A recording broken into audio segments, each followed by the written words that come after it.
gambling, gamble, come forward. This time we get here. This time we get here.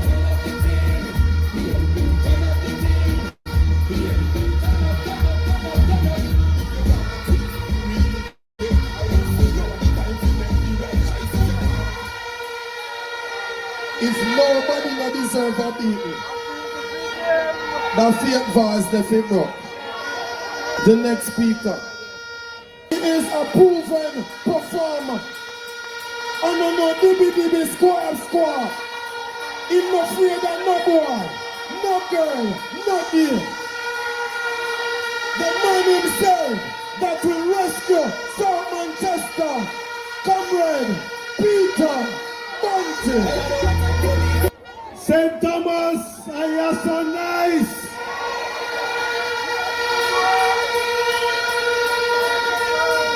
Comrade leader, comrades on the platform, comrades, workers and warriors in St. Thomas, good evening.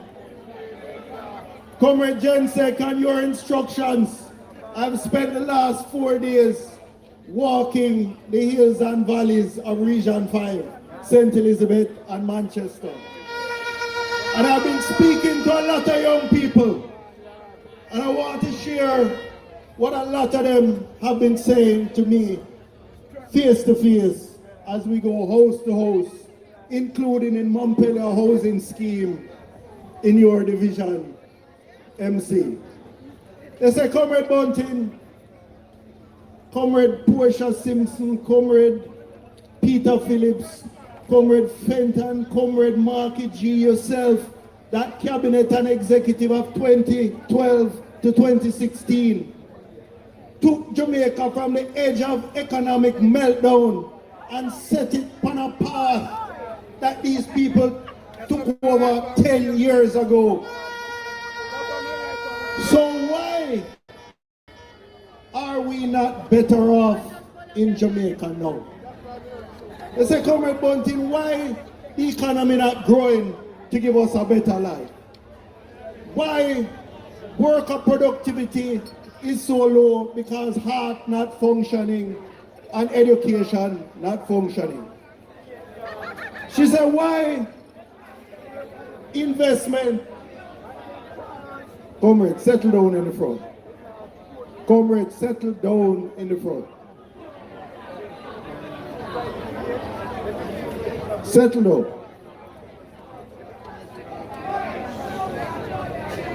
Comrade, you gotta speak with them for me, no? Let's go. So, they say, Comrade Bunting, why having inherited that, are mothers afraid to go to the Mandeville Regional Hospital to deliver babies because the maternal mortality rate is 10 times what it was?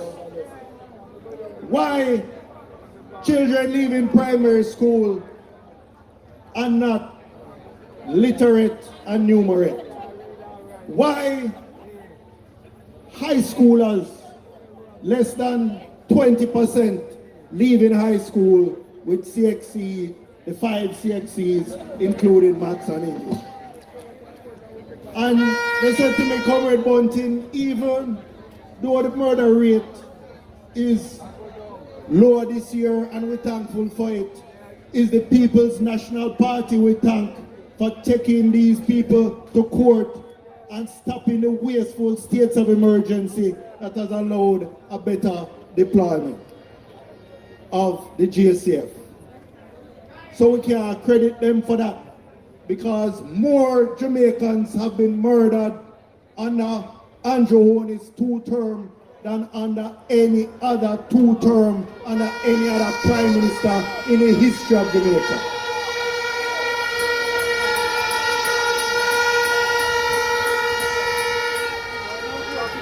So, Comrade Leader, I really have to think about it. And when I answer the young people, here is what I have to tell them, and it's the truth. The truth is that the vast majority of the JLP leadership are food people. eater food people. They're not in it because they want to help people or because they love people. They are in it to enrich themselves. Them come to scrape. And whether you talk about the medical procurement, we all know them can't tell us who own the company that's selling the expensive drill to the Ministry of Health.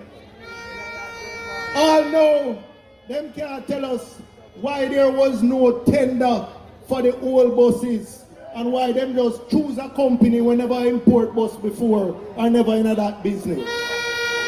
All know them can't tell us why them rent a space in Mandeville for the same 10 to 12 million a month from 2019 and them paying rent all now and the building empty same way. And these people, comrades, will tell any lie, spread any propaganda, any misinformation to cling to power because they know in their hearts that the only other term they deserve is a prison term for robbing the taxpayers of this country.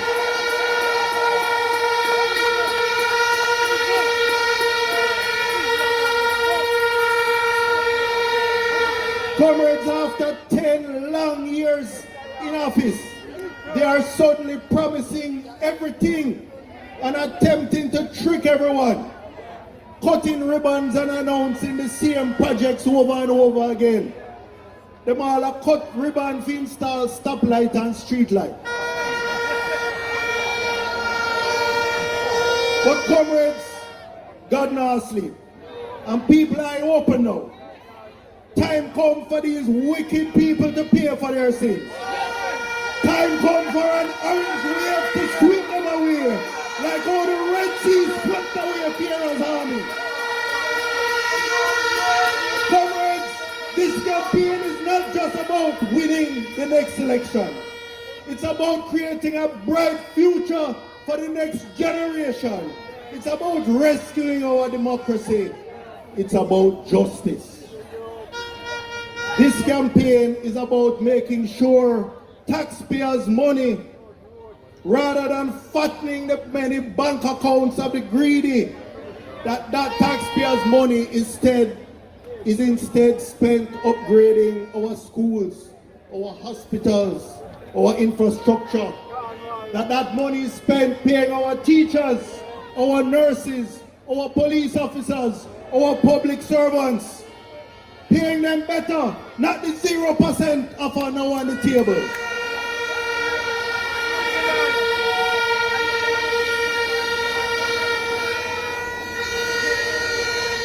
This campaign is about putting an administration into office that genuinely cares for people, rather than this wicked regime that bullies and threatens public servants, that finds scores of poor St. Thomas people 200,000 each for not wearing a mask or breaching curfew during COVID.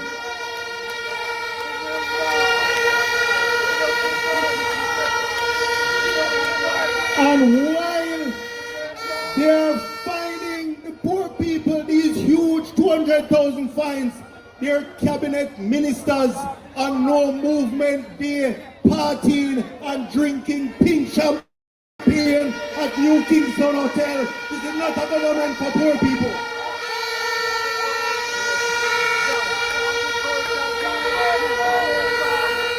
Comrades, this campaign is about putting someone in Jamaica House whose hands are clean and whose heart is pure. Someone whose statutory returns are certified. Someone who is not under investigation for illicit enrichment. Someone who comes to serve and not to scrape. Comrades, this campaign is about making sure people that time come for a better life for you and your generations. One love, one heart. Comrades, me forward from a place named East Kingston. I don't know who they are. one of whom St. Thomas native, the connection boss, the man himself from out of East Kingston and Port Royal, our next minister for energy. And climate change, I want to make welcome, let me hear it, for our MP, Comrade Philip PNP.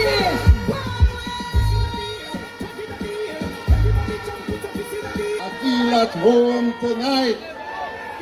Comrade Party Leader, I greet you, our chairpersons, our two candidates, comrades on the platform, comrades out, good evening, St. Thomas.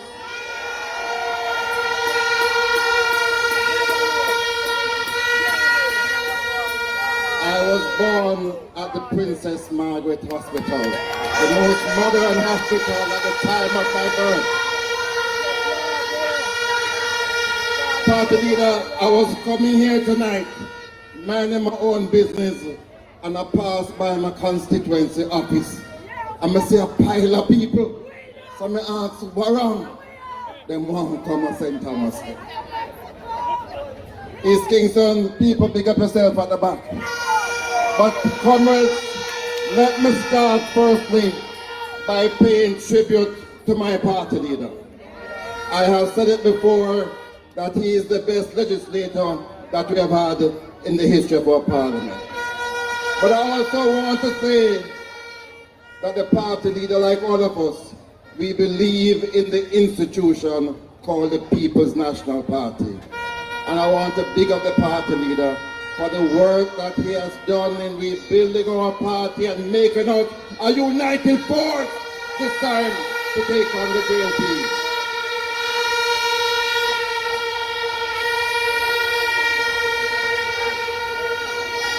And like Fenton, I am also 100% behind Comrade Rosemary Shaw to take Eastern St. Thomas.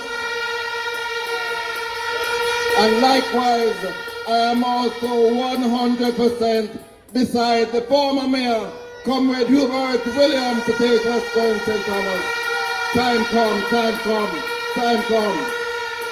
My proudest time as a man from St. Thomas was when Fergie and Tony controlled the parish. I used to pick up my chest and walk out the place. Me I'm from St. Thomas. Not so nice these days. Not so nice these days.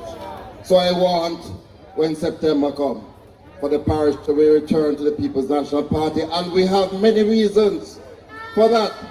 There's a reason why they can't call the election, you know. There is a fundamental reason Comrade Bunting dealt with some. But I believe the reason why they can't call election because they know that people are not happy. People are unhappy. People are upset because time hard, time rough. It's the first term party leader that I see so many people coming to my constituency office asking me for help, for food, for food. So you are suffering, and among the many reasons you are suffering is also because the price of electricity is too high. Fenton will tell you that Sister P had commissioned me, if we had formed the government in 2016, to make sure that St. Thomas was the first parish to get 100% electrification. Nothing has happened since our time. And the price of electricity has moved almost doubled in the last 9.5 years. But all of a sudden, people start to talk about the high price of electricity. We have been talking about it since 2017. But recently I hear the minister say the price of electricity is too high. This is after 9 years in a government where they did absolutely nothing to change how electricity is generated, is transmitted and distributed in Jamaica. And comrades, we brought the price down from 2012 to 2016 to about 23 cents, from 32 cents. And during the life of this government, every year we have been to Parliament to say this thing called electricity. You are not paying attention to it. It is the reason why so many things are so expensive and that you need to do some things. We brought to Parliament 3 years ago a resolution to deal with the amount of electricity theft we face in this country, because those of you who pay your electricity bill, every time you got to pay your bills, it's 20% of that you don't use. And there are our Jamaicans who use it because they can't afford it. And I put forward a resolution to address the problem 3 years now. And it's just all of a sudden we hear them talk about electricity. And comrades, they're talking about JPS now, the license. It's the same license that we had to deal with to bring down the price of electricity in 2016, you know. Today, the minister is saying that give him 2 years in going to deal with the JPS license. And I asked him the question, why wait for 2 years if you believe that the license needs to be changed? Why don't you call in the JPS people as we did? Remember when we only had cable and wireless as a monopoly? You remember that many years ago? We call in cable and wireless and say, you have 40 more years in your license, but we can't live with one telephone company alone. We have to introduce competition. So I'm saying to the minister, if you believe that that is the solution to high electricity prices, why wait for 2 more years? Why are you playing politics at this time with the future of the country? Comrades, we want to ensure that you have your own ability to generate your electricity. So Fenton, one of the things we're going to be doing is to use micro facilities, micro solar generating facility to provide electricity to those communities that don't have it today. And we're going to also enable those of you who wish to generate your own electricity using what God has given us, the sun. Thank you, Father. We are going to use solar to make sure that the price of electricity can be generated by you. But you know, what is so disheartening, and it's a part of this ribbon cutting thing. Recently the government going to announce that they're going to reduce GCT on electricity. But it's a 3-card trick, because there are some persons who weren't paying GCT at all. Those who use 150 kilowatt hours of electricity per month. The government slapped on a 7% GCT on them, and then decide that because it's election time, they're going to give them a subsidy. And then don't say how long the subsidy is going to last. But worse than that, those people who are the poorest, who use prepaid facility to have electricity, for the first time, without any subsidy, those persons today have to pay 7% GCT on their electricity. And that, I believe, is a wicked act by a wicked government. And we're going to have to change that, Comrade Leader. So as we look forward to the date, and he's running out of time, you know. He's running out of time. We can almost tell you which day it has to be. Yes, I know you want it tomorrow, but it'll come. It has to happen sooner than later. And I want to make sure that the parish of my birth, this parish, will give us true love. True love. From the east, true love. I want to say, Comrade Hubert Williams, the next member of Parliament for Western St. Thomas. And I want to see the lovely Rose. I love her. The next member of Parliament for Eastern St. Thomas. Comrades, I shall return. One love, one heart. Miss Lucky, one more. Who not afraid of them? None at all.